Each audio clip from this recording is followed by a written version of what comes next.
அடிச்சு வீசும் காத்தலையும் அந்த தகப்பாச சுத்துதையா.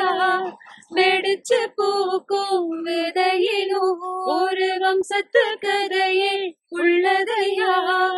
100 தலைமுறை சேர்ந்து செலுத்தின ஈர நிலம் இது பாறையா. வாழும் வரையிலும் நீயும் விதைக்கிற கடமை இருக்கு கேளையா.